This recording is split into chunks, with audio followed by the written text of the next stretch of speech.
ಬಿಹಾರ ಚುನಾವಣೆ ಆದ ಬಳಿಕ ರಾಜ್ಯದಲ್ಲಿ ಬದಲಾವಣೆ ಆಗುತ್ತಾ ಎಂಬ ವಿಚಾರಕ್ಕೆ ಗೃಹ ಸಚಿವರಾಗಿರುವಂತಹ ಡಾಕ್ಟರ್ ಜಿ ಪರಮೇಶ್ವರ್ ಸ್ಪಷ್ಟನೆಯನ್ನು ಕೊಟ್ಟಿದ್ದಾರೆ. ಅಲ್ಲದೆ ಸಿಜೆಐ ಗವಾಯಿ ಮೇಲೆ ವಕೀಲ ಶೂ ಎಸೆದಿದ್ದನ್ನು ಖಂಡಿಸಿದ್ದಾರೆ. ಪವರ್ ಶೇರಿಂಗ್ ಗೊಂದಲ ಬಗೆಹರಿಸೋಕೆ ಸತೀಶ್ ಜಾರಕಿಹೊಳಿ ಒತ್ತಾಯಕ್ಕೆ ಬೆಂಬಲವನ್ನು ಸೂಚಿಸಿದ್ದಾರೆ. ಬದಲಾವಣೆ ಮಾಡೋದಕ್ಕೆ ಚುನಾವಣೆನೇ ಬೇಕಾ? ಮಾಡೋದಿದ್ರೆ ಮಾಡ್ತಾರೆ, ಹೈಕಮಾಂಡ್ನವರು ಮಾಡೋದಿದ್ರೆ ಮಾಡ್ತಾರೆ. ಅದು ಚುನಾವಣೆಯ ಹಿಂದೆ ಮುಂದೆ ಅನ್ನುವಂಥ ಪ್ರಶ್ನೆ ಅಲ್ಲ. ಇವತ್ತು ರಾಜ್ಯದಲ್ಲಿ ನಮಗೆ ಮುಖ್ಯಮಂತ್ರಿಗಳಿಗಾಗಲಿ, ನಮ್ಮ ಉಪಮುಖ್ಯಮಂತ್ರಿಗಳು ಮತ್ತು ನಮ್ಮ ಪಕ್ಷದ ಅಧ್ಯಕ್ಷರು ಅವರು ಮತ್ತು ನಮಗೆಲ್ಲರಿಗೂ ಕೂಡ ಜವಾಬ್ದಾರಿ ಇದೆ. ಒಂದು ಕಡೆ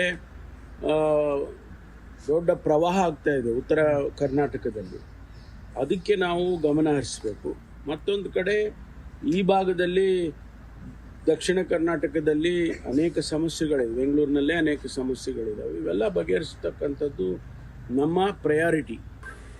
ಚೀಫ್ ಜಸ್ಟಿಸ್ ಶ್ರೀ ಗವಾಯ್ ಅವರ ಮೇಲೆ ಒಬ್ಬ ಅಡ್ವೊಕೇಟು ದಾಳಿ ಮಾಡಿ ಶೂಸನ್ನು ಎಸೆದಿದ, ಮೊದಲನೇದಾಗಿ ನಾನು ಅದನ್ನು ಖಂಡಿಸ್ತೇನೆ. ಒಬ್ಬ ಗವಾಯ್ ಅವರ ಪ್ರಶ್ನೆ ಅಲ್ಲ ಇದು ಚೀಫ್ ಜಸ್ಟಿಸ್ ಆಫ್ ಇಂಡಿಯಾ.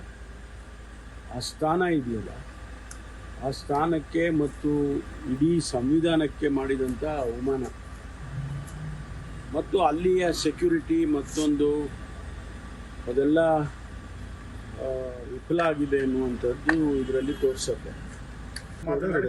ಅಲ್ಲ, ಸತೀಶ್ ಜಾರಕಿಹೊಳಿ ಹೇಳಿದ್ದು ಸರಿ ಇದೆ. ಪ್ರತಿ ದಿವಸ ನಾವು ಪತ್ರಿಕೆಯಲ್ಲಿ ನೋಡ್ತಾ ಇದ್ವಿ, ಮೀಡಿಯಾದಲ್ಲಿ ನೋಡ್ತಾ ಇದ್ವಿ, ಒಬ್ಬೊಬ್ಬರು ಒಂದೊಂದು ಹೇಳಿಕೆಗಳನ್ನು ಕೊಡ್ತಿದ್ದಾರೆ. ಅದನ್ನ ಬಗೆಹರಿಸಬೇಕು ಅಂತ ಹೇಳಿರೋದು ಸರಿ ಇದೆ. ಅದನ್ನ ಹೈಕಮಾಂಡ್ನವರು ಮಾಡ್ತಾರೆ.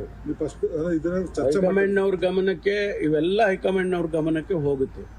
ಅದನ್ನ ಅವರು ಯಾವ ಸಂದರ್ಭದಲ್ಲಿ ಯಾವ ಔಷಧಿ ಕೊಡಬೇಕು ಅಂತ ಹೇಳಿ ಅವ್ರಿಗೆ ಗೊತ್ತಿದೆ, ಮಾಡ್ತಾರೆ.